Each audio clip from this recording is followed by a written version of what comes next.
It is prospect season, baby. Peyton Burdick getting the call. Xavier Edwards already getting the call. Craig Mish teasing out. Eury Perez maybe getting the call. Everyone's getting this call right now. The Marlins are going all in on the prospects, and I have the perfect guest for you to dig into it. The OG, the Locked On Marlins OG, Aram Leighton, is in the house today digging into that. Plus, we're going to look at some potential trade opportunities from across the league for the Marlins to bolster this lineup. All on today's Locked On Marlins. You are Locked On Marlins, your daily podcast on the Miami Marlins. Part of the Locked On Podcast Network, your team every day.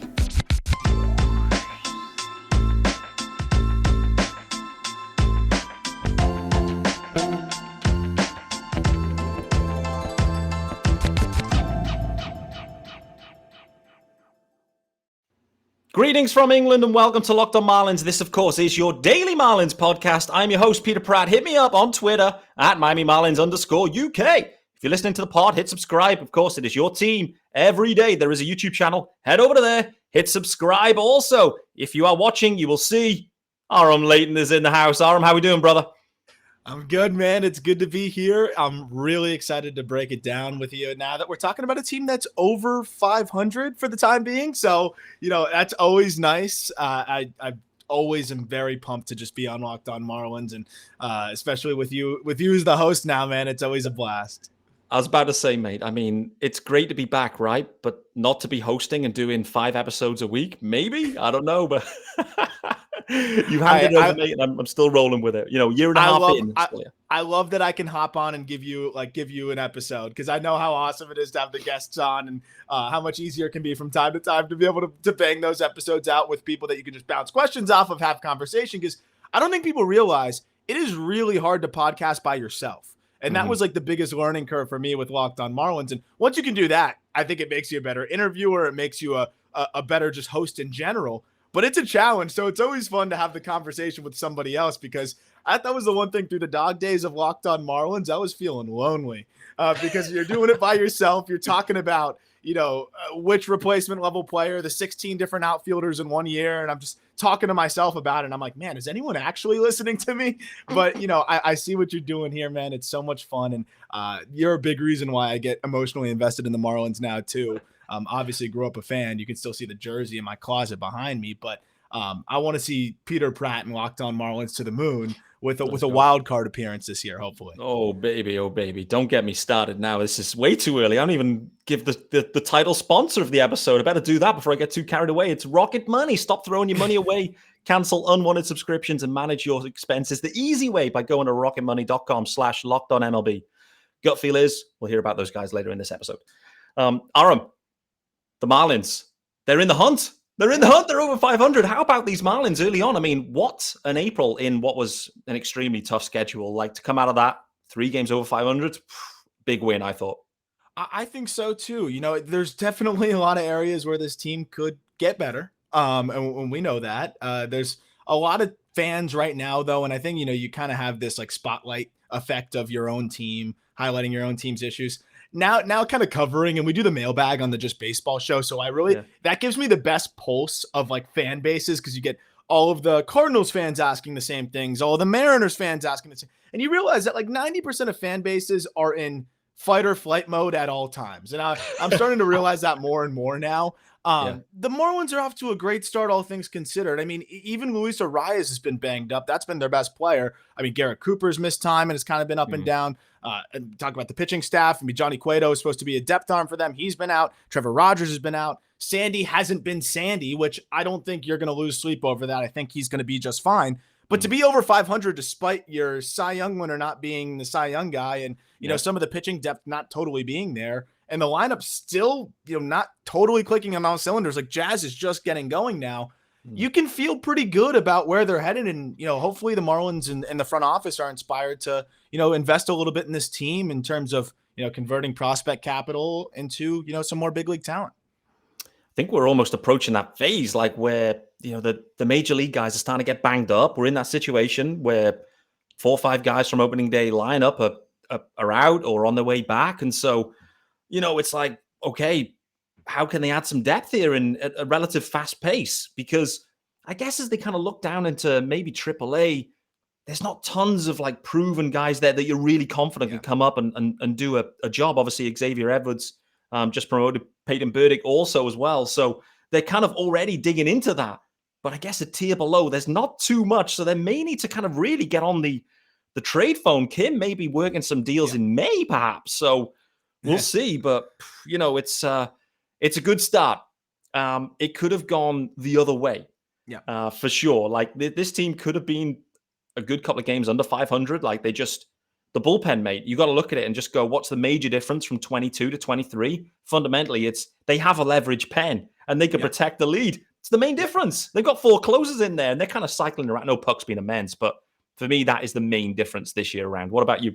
100%. And that was what we actually just talked about the other day on the Just Baseball show. It was like, oh my God, you got to give Kim credit here because the 2 acquisitions in the 11th hour of the offseason, I think, are the big reason why they are over 500. Of course, Luis Arias, we could talk about, him having a 500 on base percentage all day, but AJ Puck to convert Blade into Puck, Blade, a guy that's still in AAA, putting up good numbers, but probably wouldn't be helping the Marlins right now. For a guy in Puck that's been, you mentioned, one of the best relievers in baseball, a .75 ERA, 5 saves, and has just been lights out. So I mean, that has literally been the difference. And then you get Huascar Brazoban looking like what he has been so far. Wow. And then even the smaller moves. I know Matt Barnes isn't the best in the world, but I think he's more useful than Richard Blyer may have been. And then Floro looks great, and Tanner Scott, it's a roller coaster, but Tanner Scott now is in the role that he should be in more so, which is middle inning relief. You need a strikeout. There might be a walk, but there's a good chance that he can get the swing and miss. Like, this is the role he should be in. And it's crazy because Tanner Scott was AJ Puck last year. So to your point, it shows how much better of a spot they're in bullpen wise. I just hope with the volatility of it all that it can kind of hold up. Yeah, no doubt. For me, going into the year, though, the bullpen was definitely the area that needed serious upgrade. They've made that happen. But the other area, the biggest storyline overall, I would say, for this Marlins team was, can Jazz Chisholm Jr. transition to center field? Yeah. There was a few growing pains, it's fair to say. But I must say, Jazz, for me, he's looking nice out there now. There's always going to be the odd mistake. I saw a Michael Harris misplay a ball the other day as well. Like, it can happen in center field. I think we're so hypercritical about Jazz and it's so on the spotlight. Like, the spotlight will always shine on him now in center field. But for me, mate, I've been impressed. Baseball Savant has got some red on there on the balloons or the bubbles. So what about you? What's your take on Jazz in center field thus far? I've seen a guy that I think gets better and better each game. We've seen some of those mistakes, but you don't really see him make them again. I feel like he's learned from each of those individual mistakes, maybe laying out for a ball he shouldn't have laid out for, trying to cut one off in the gap that, maybe you can't cut off and that turns into 3 bags. The game is really fast when you're learning a new position. And also the ball comes at you on a different angle in center field that takes a little time to get used to.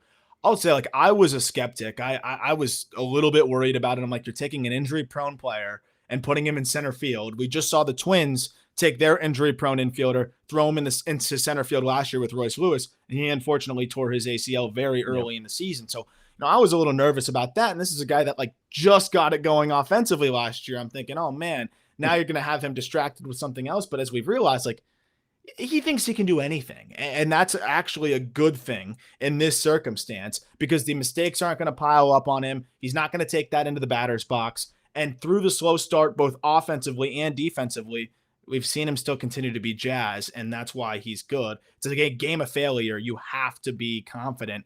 Jazz has no shortage of that, for better and for worse. So I'd say he's exceeded my expectations in every way defensively, and I think he's starting to get going offensively now, which will be huge for the Marlins. Yeah, me too. That's the key bit now. Now he's settled in defensively, and that bit is, the mind starts to rest easier as a touch, and it's not as draining. Because when he was mic'd up, I don't know if you saw that game live or not when he was mic'd up, but you soon realize how much is happening there in center field in between pitches. He's got his card out every other pitch. Okay, where am I going? What am I doing? I'm talking to the right fielder, the left fielder. He's also trying to engage with the guys on the Peacock broadcast, which was pretty funny. Even more so in the at bat itself, which was really hysterical actually. But you soon realize the mental toll that center field does take on you. When it starts to feel a bit natural, more natural anyway, all of a sudden you can relax a touch more And then you can start to focus in on your hitting stuff, because hitting's still going to be crazily tough anyway. And so, Yeah. I think that's the key thing for him. Now the defense is starting to kind of look after itself a touch. He can get into the offensive side. And I'm expecting a big power surge and a big everything surge, actually, with Jazz in May, to be honest with you. So, excited for that. And Jazz said, don't panic. He said 16-14. It sounds like this whole season's scripted. Jazz came out and said it's going to be 16-14 and don't panic. And someone's had to shave their head for it and all sorts. That's the kind of season we're having here at the Marlins right now. So, yeah, wild scenes. The prospects are being leaned on, though, already, right? Xavier Edwards called up recently. I must say it's been a relatively impressive start for him at AAA. Obviously, with AAA, the way that roster's constructed, there's about 19 middle infielders, I think. And so everyone's kind of sprinkled around everywhere, and he's taken some time in the outfield. But, where does he kind of fit into the kind of the Marlins prospect system and that world? And, do you think there's a major league hitter there in Xavier Edwards? Yeah, I think that's a great question. And I think he's done a lot this season in the early going to kind of bolster, what I think he needs to do to prove that he can be a big league bat, which was, last year you look at the zone contact. That's one of the number one things I'm going to look at with a guy of his profile. If you're not going to hit for a lot of power, you better put the bat on the ball a lot. And so far this season, he's just been another notch up in terms of putting bat on ball. You're seeing it in the strikeout rates, but zone contact is up to 93%, which is elite. So if he's doing that and putting the ball in play with his speed and now defensive versatility, I think there is a utility player here. Yeah. And I think that's a great value. Switch hitter plus speed. In today's game with the new rules, can steal bags. He's been way more efficient and aggressive on the base paths this year, which was kind of a drawback for him in the past. He's fast, but he wasn't stealing bags that well. Yeah. I think he could be that like super utility type that you plug in and, late game substitution, spot start, switch hitter that can do a little bit of everything. I just want to see him get consistent reps. I know right now it's kind of just an emergency, have him up there, but I do think, as they have some more clarity, like Joey Wendell might not be back next year. Some of the other bench guys might not be back. Like that could be a nice role for him where he helps the Marlins out in a lot of different ways. Yeah, I'm with you. At the moment, there's 3-4 utility guys already on the roster with, Birdie, the OG utility guy. Garrett Hampson's arrived. He's Birdie 2.0. Yeah. I mean, now you've got Birdie 3.0 effectively with Xavier Edwards. Plus Jazz is super, he's moving around everywhere. Everyone's moving around. That's the thing. I think the Marlins have constructed this kind of contact-heavy, defensive versatility kind of roster. And it's helping them because as guys go down, everyone's shifting around. And I'd say that's the one thing with them defensively overall. They've been able to cope. They've been able to cope pretty well, better than I expected. I think everyone was expecting everyone kicking balls around the infield. And that just hasn't happened, which has been impressive, I must say, thus far. What about you on that one? 100%. We were told that Luis Arias was going to struggle defensively. He's more of a first baseman. He's been great. The metrics like him. And how about just watching the plays that he's been making? He's been moving great over there. At shortstop, the Marlins have kind of had to piece together between Hampson, Birdie, whoever else can play there in whatever spot. But those guys have been fine. Segura's been, he hasn't hit, but he's been holding his own defensively at third. That's a whole nother story in terms of what they're, kind of lacking from a power position right now. But defensively, he's held up his end of the bargain. And then, Jazz, we've talked about what he's done in center. I think the defense has far exceeded expectations, which is great news because I thought that was going to be one of the things that could do them in. You take that any day of the week, and, you just hope that the offense kind of continues to come along here, especially with Gene and some of the other guys. But, I think the versatility is really important too, because when you don't have the best lineup in the world, you got to go very matchup dependent. And I think they're already looking at a situation here where they want to get Yuli Gurriel more at bats. Yeah. They want to get some other guys more at bats in certain spots. You want to ride the hot hand. Like Jesus Sanchez, when he's hot, you definitely want to get him in the lineup. When he's cold, you want to get him the heck out of there. So you look at Brian De La Cruz, same thing. Like he's as cold as ice right now. Get him out of there. You can move things around and get creative and, try to get the most out of your guys and squeeze every drop out of that, orange basically of what you're trying to get with this lineup. So I think that helps them a lot, but it does put a lot of pressure on Skip. But Skip seems to be pushing a lot of the right buttons so far. No doubt. That's been the phrase that's been attached to Skip Schumacher thus far, is just seems to be pressing the right buttons, all the right buttons. But I love to hear. I mean, first-time manager, so much pressure on Skip, so many decisions going on. There's a lot of guys around him that, experienced guys with like Mel and, et cetera, but still, The heat will be on Skip, and he is handling it really well. The culture he's creating looks to be firing. Clearly, the team's winning more than it's losing, which does help. But I want to talk to you about Peyton Burdick and Eury Perez after the first ad. But we'll dig into our first ad. It's our good friends over at BetterHelp. This episode is brought to you by BetterHelp, not Better Health, BetterHelp, by the way. For those if you've benefited from therapy or you're thinking about therapy, then listen, BetterHelp is the place to start. To be honest with you, you've got to give these guys a try. It's entirely online. It's designed to be convenient, flexible, and suited to your schedule. Perfect. All you have to do to get yourself started, you got to fill out a brief questionnaire. That'll get you matched with a licensed therapist.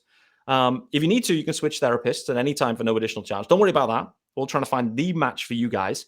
But you can find more balance with BetterHelp. All you have to do is pretty simple. And here's the offer.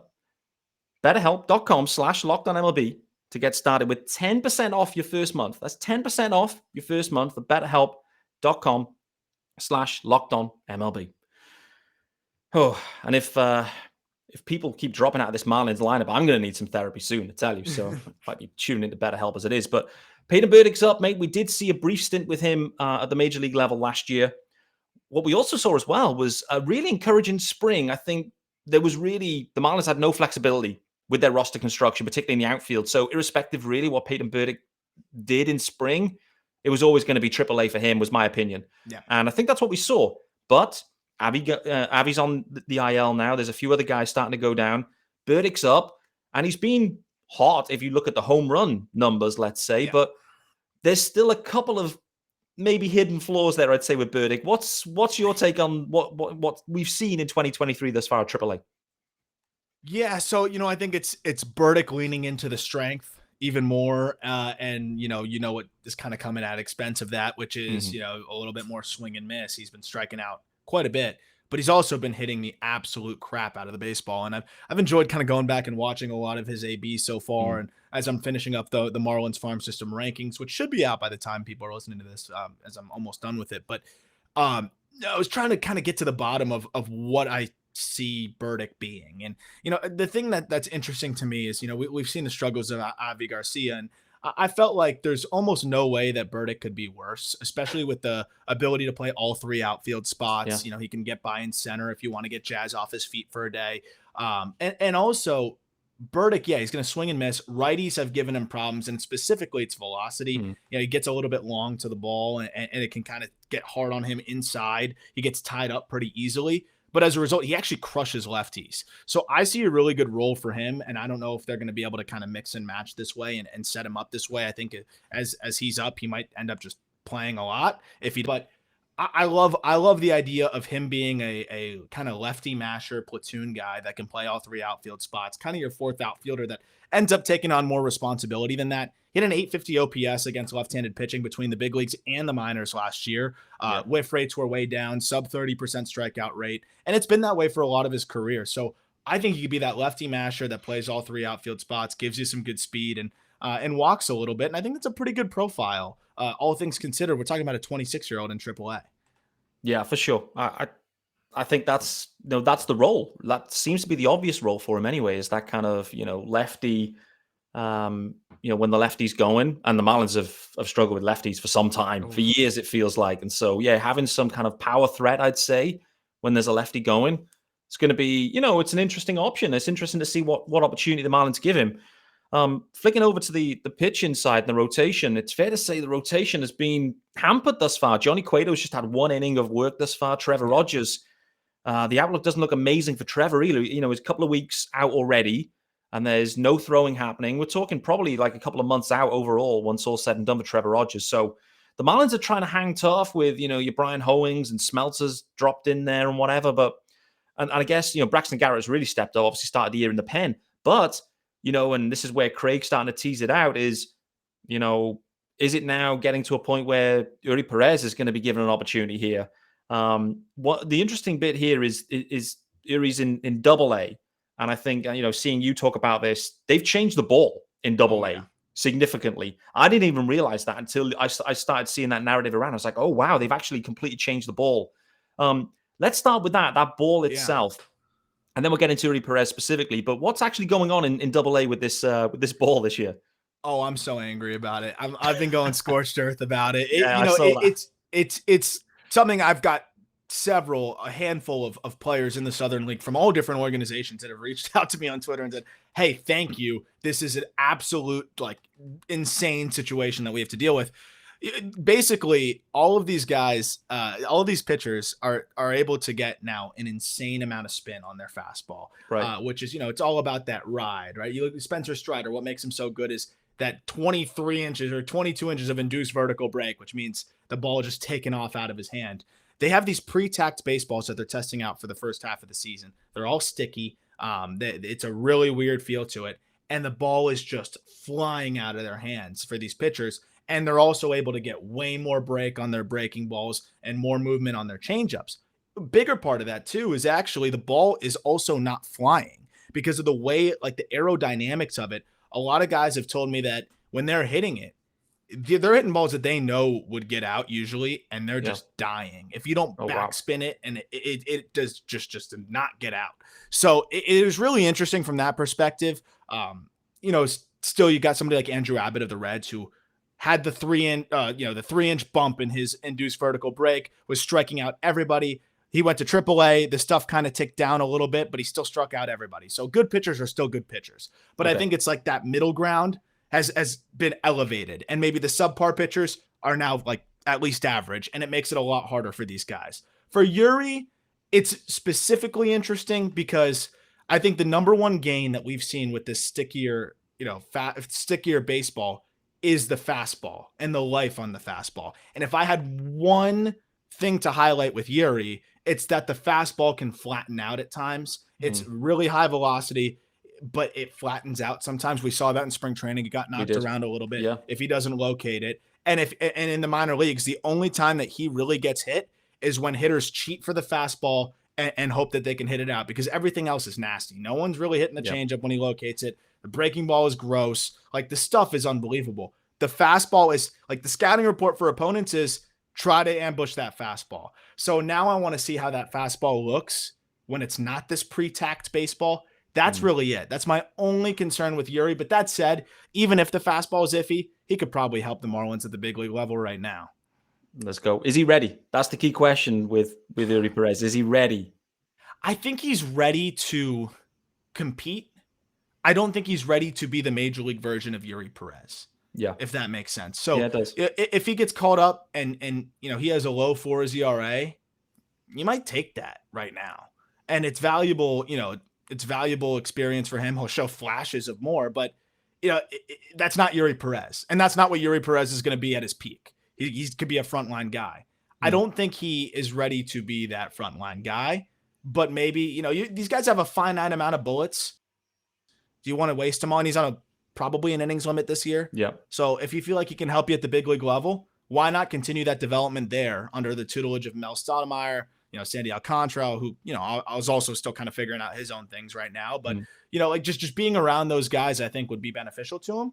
Why not have that development happen at the big league level if, having tough starts here and there doesn't stifle his development? From everything I've heard and seen about Eury, I don't think he gets down on himself very much. I think he can handle big league adversity. And if the Marlins feel like he helps them more than, Devin Smeltzer, which I can agree with, it might be worth having him learn a little bit more at the big league level and continue his development there. Yeah. I'm really intrigued to see what they do. Obviously, I think it kind of, does link into Johnny Cueto and his return. Like, it feels like he's on his way back. So we'll see. But yeah, to your point, like, he's got a certain amount of bullets, why not get him into this rotation right now while the Marlins are like literally in the hunt? And listen, if things tail away and whatever, you can shut them down in August if you need to be. So, let's see those bullets at the big leagues rather than Devin Smeltzer's bullets. I have a feeling that Eury's will play. So we'll see. Yes.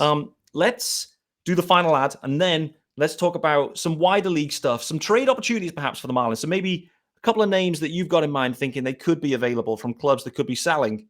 That could fit the profile for what the Marlins are looking for this year to help them.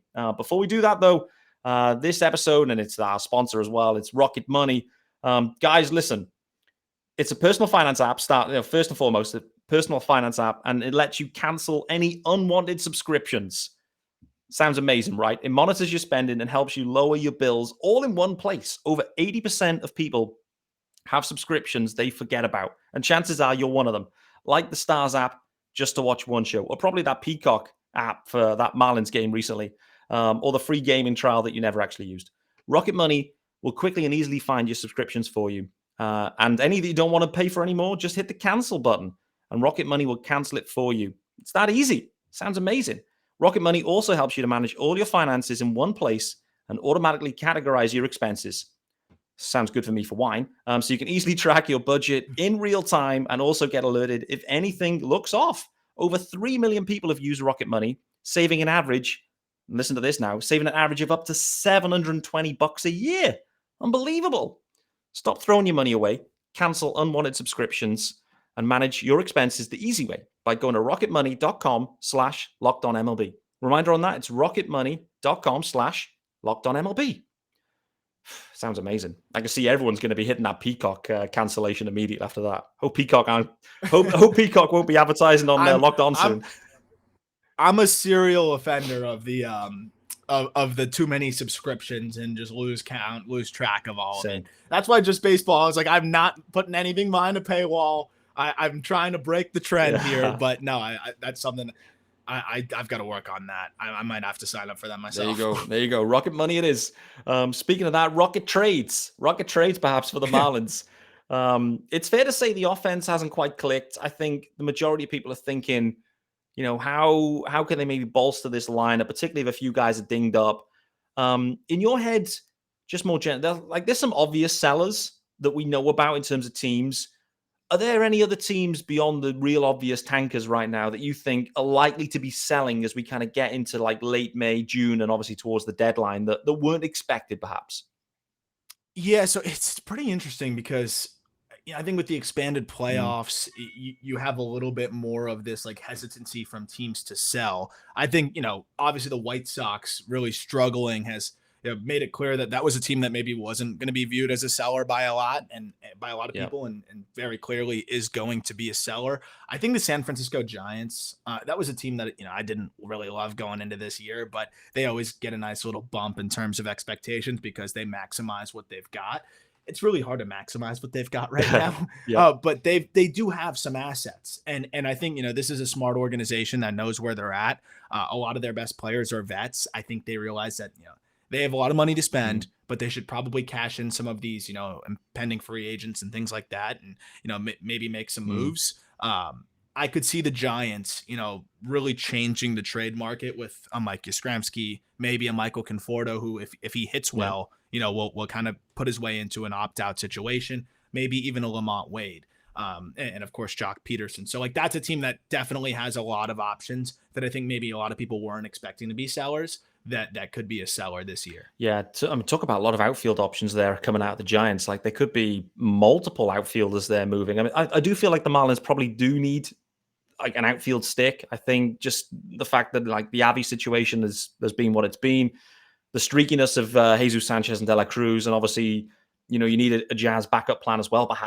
So I do feel like that's probably one area of need. I do think, shortstop as well could be interesting as well. I'm not completely sure what the future holds for the Marlins at shortstop. And obviously at first base too, we got Coop expiring deal, Gurriel's, I guess, on a 1-year deal. So, there's a few spots that doesn't just have to be for now. It doesn't have to be rentals, I would say. But, where's your head at in terms of position of need? I know rental sticks can kind of come in, but if they're looking for, let's say a Marte type guy that's maybe got multiple years, and you think, actually, do you know what? We're willing to give up a touch more because we get him next year and maybe the year after. What kind of positions do you think the Marlins could be targeting there for those kind of guys? Yeah, I think the left-handed bat in the outfield is one that we keep hearing about. It's something that, has been very clear to be of need. And we know that they've had the struggles against lefties in the past, but, this year it's actually been a little bit of struggles against some good righties because you just don't really have that lefty bat that you can count on. And, the less sexy option, but I think could be a really good mix and match guy for the Marlins at a pretty attainable price, and also a team that they have some trade history with, is Seth Brown of the Oakland A's. I really like what Brown brings to the table. We were just talking about positional versatility. Brown can play center. He can play both corners. He can play Yeah. first. So this is somebody that you can really move all over the diamond. And though he's 30 years old, he's pretty quick.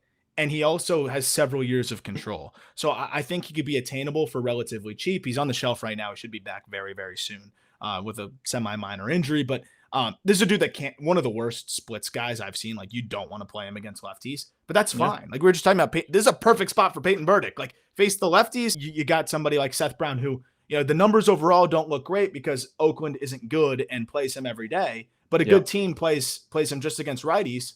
He probably has an 8-something OPS. So that's a guy that I think you could quote unquote buy low on and would help you immediately. Obviously there's like the much sexier additions. Like I would love to see them put the chips forward, like push it all forward and say Max Meyer, Jake Eater, whoever else, you go, Tim Anderson.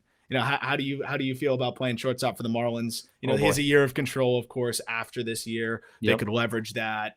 But that's obviously not a Marlins move.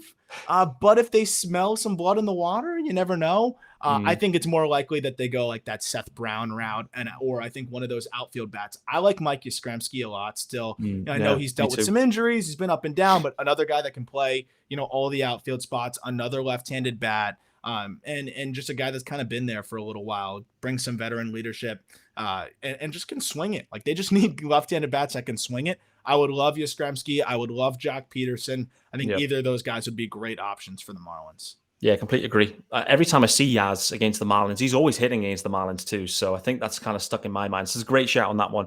I think it's going to be a really intriguing month, I think, for the Marlins now as they kind of get out of this real tough on paper schedule into what looks to be a little bit more appealing. And it's the question then is, can this team translate its early success into, May success against teams that perhaps it should be beating? It's going to be interesting to see if the offense can do it in those games and the bullpen too. I think that's really intriguing. But if the Marlins have a good May, they're going to come into June, multiple games above 500. And we haven't said that for a while. And so, Kim's going to have every opportunity to add to this roster, I think. And, we'll be given, not full carte blanche, but, there'll be a lot of discussions around that about how they can bolster this offense. And, maybe the rotation may need to be done. I still do think there's this Cardinals-Marlins hookup. I do think that one continues to make sense. The Marlins are kind of a bit dinged up with the pitching now anyway, which kind of makes it a bit tricky at this point. But perhaps later in the year, I could definitely see something going on there. The Cardinals have got millions of outfielders that all look amazing. And so, I do think that is an interesting match. Obviously, they tried to do something. I think in the offseason, it was, the Pablo Lopez deal was kind of brewing there with the Cardinals. So we'll wait and see. And the Cardinals will be in London, so we'll get them up close and personal as well, which should be fun.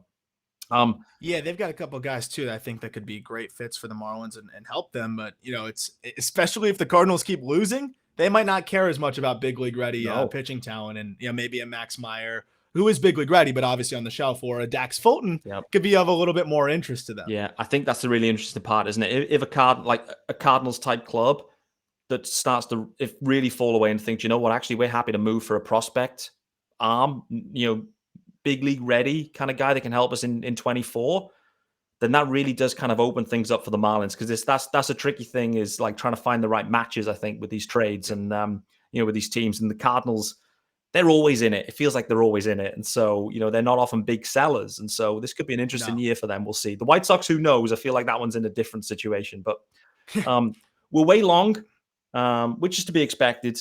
With us two getting back together and reminiscing about Locked On Marlins hosting duties, of course. Aram, let everyone know what you're up to these days as well. What I must say as well, congrats to you, mate. Something blew me away the other day. The fact that you've got Walker Buehler in the house hosting a pod. I was like, oh my days, Just Baseball is absolutely en fuego right now. So please do let everyone know what you're up to in case they've missed it, which I'm sure they haven't.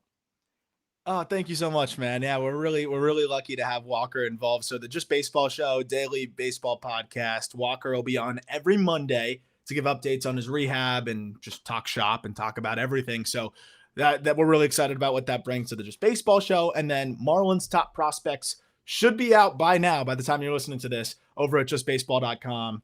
So go take a look at that. And then, of course, you can follow me on Twitter at Aram Leighton 8.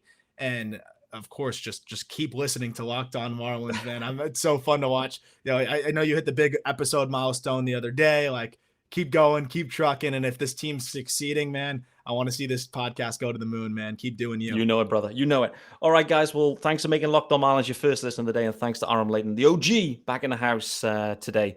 Good news, guys. There'll be another episode tomorrow, of course. We haven't even spoken about anything to do with the Marlins playing the Braves, but it doesn't matter. The Marlins are going to continue rolling and hopefully look to pick up a series win against the Bravos. We'll wait to see on that one. But for Friday's episode, Kenny Takes Were Made is in the house. Should be absolutely wild, as it always is when Takes Were Made is in the house. So we'll look forward to that one. I'll see you tomorrow.